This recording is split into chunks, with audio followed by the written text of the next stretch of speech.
Hey, I'm Dermot Kennedy, and you're listening to ICRT FM 100. What's up, fam? I'm Joey, and today we get to speak with Dermot Kennedy, the sensational Irish singer-songwriter who is also visiting Taipei in just a few days' time. So, Dermot Kennedy, what's up, man? I'm good, yeah. How are you? It's really good to have you. Thank you for making the time for this, by the way. Of course, man. I appreciate it. Thank you. So, you've had a pretty crazy couple of months, from selling out Madison Square Garden to the London O2 Arena, and of course, the Glastonbury Festival in Scotland. And of course, your hometown, Ireland, right? You recently sold out, Marley Park for a couple of nights. And those shows are, 20,000, 40,000 people. So it must be pretty crazy going from, a street busker to now doing stadium tours. Totally. I think the beauty of all this is that I love every level. You know what I mean? I think if you have a good feeling in a crowd and it's 40,000 people, it's the most beautiful thing in the world. And it feels like a very powerful thing. But also, as an example, at one point last year, I played a show in Singapore and it was like 200 people. And I loved it, because it reminds me of where I came from and where I started. And so, to be honest, I think for me, and this is I don't mean this in a corny way, but it's I get everything I need from the songs I'm playing. So if there's 100 people there, that's sweet. And if it's 50,000, amazing. But I don't know. I just I love doing every sort of level. When you say getting back to your roots,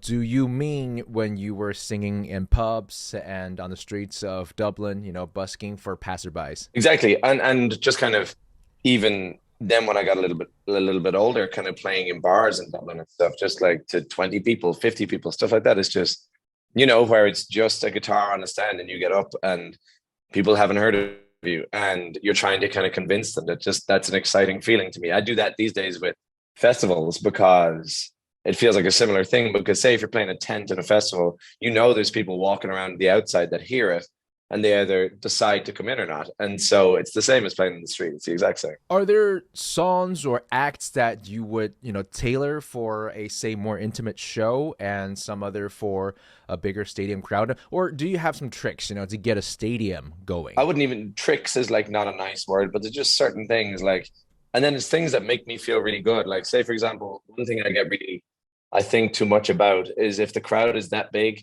and I can't see to the back of it, I always worry if people are still paying attention at the back. And so certain songs, I have a song called Rome that I play on the piano and I get everybody to put a light in the air.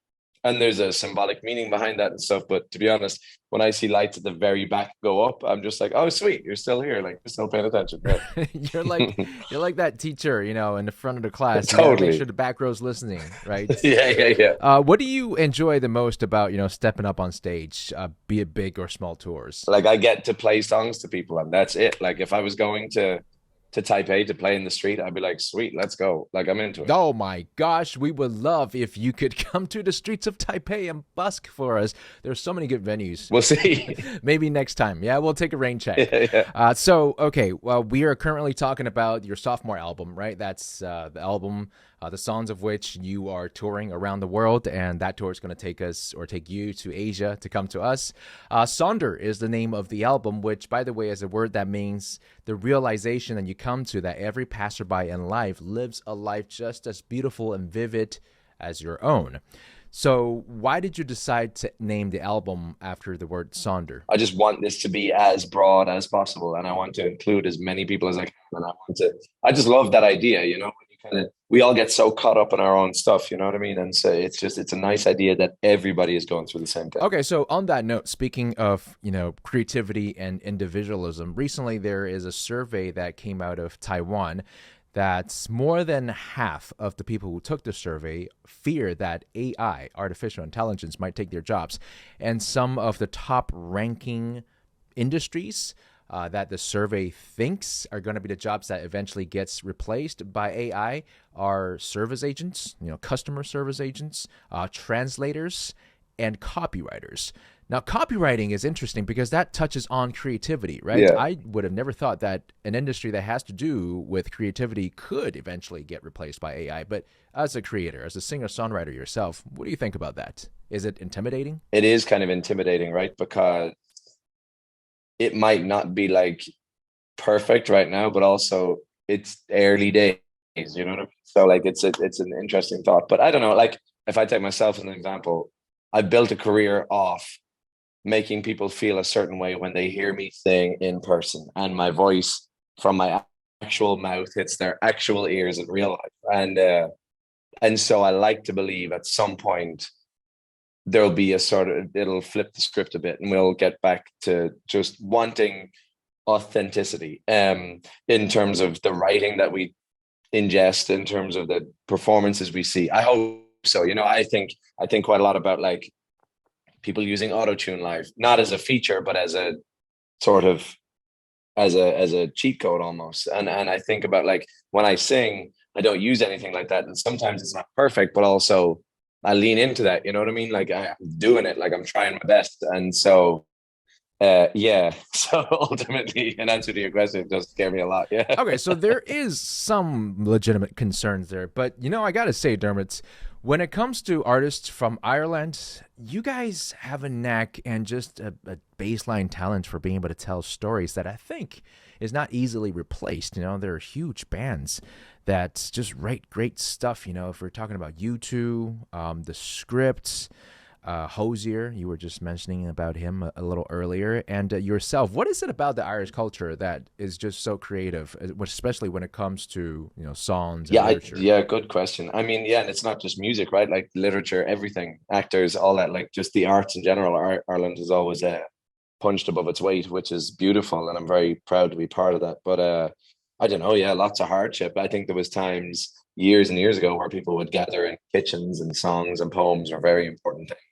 I don't know if you've seen that TED talk that Ethan Hawke did recently, and it's kind of, he talks about art not being sort of like a hobby or a thing that like we just enjoy. He called it sustenance, and I think there was a lot of times in Ireland where it was actual sustenance. Yeah. Yeah, I think a country or a group of people that's gone through hardship, you could really tell in the arts that they create. So we're talking about music, you know, we're talking about literature, but you know, maybe even the culinary arts as well, right? Right.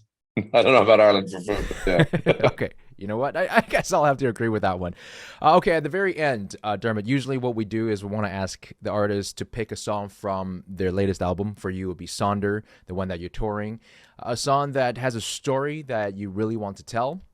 And it's sort of a deep cut that a lot of people maybe haven't discovered. But today we want to switch that up a little bit. We want to ask you to pick a song, since we're talking about AI replacing our jobs. Pick a song that you think is the least likely to be written by AI or to be recorded by AI computing, that you think it has the most personality in it from you. Yeah, I think for me, probably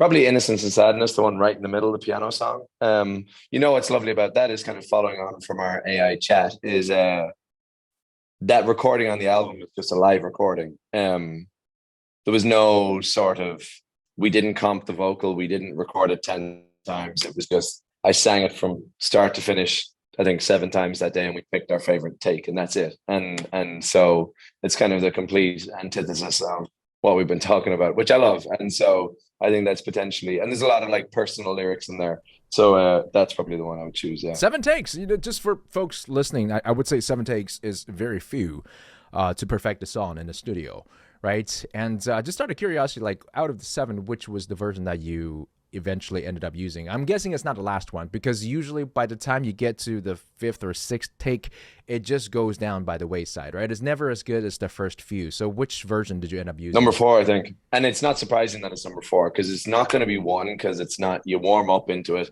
then 4 sweet, and then 5, 6, and 7. Like I was probably singing in such, because I know it's for the album, I'd sing in such a way that like it's diminishing returns and they wouldn't be very good.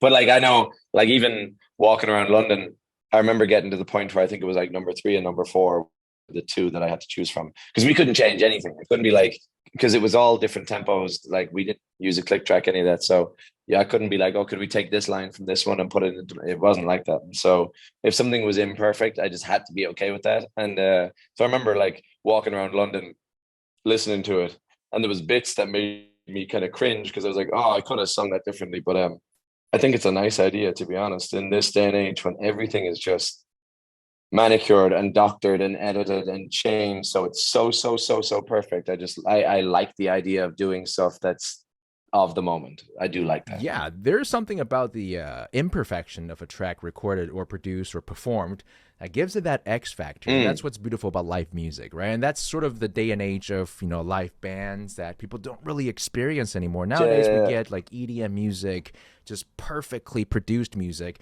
which actually you did. One with Medusa, song called Paradise. Huge track for you. But that sort of strays from the kind of like music that you're used to doing, right? That was a learning curve for me. Yeah, I totally understand, because EDM tracks, you know, they have to be done like 100, 200 times, and they have to be so perfect. Yes. You probably wouldn't want to do it again. You don't have to answer. No, and you don't in that moment. And then, because in our head, as the artist, you're like, well, I feel like I did it right already, so why would I do it 40 more times? But then you have to trust the people you work with, I guess. Yeah, thank you so much for taking the time to speak with us. And folks, don't forget, July 27th, he's coming to Taipei, and then he's going throughout Asia before wrapping up this tour called Sonder. Everybody go listen to the album. Dermot, thank you for coming. Appreciate it. Thank you, man. Oh, my. There's 1,000 miles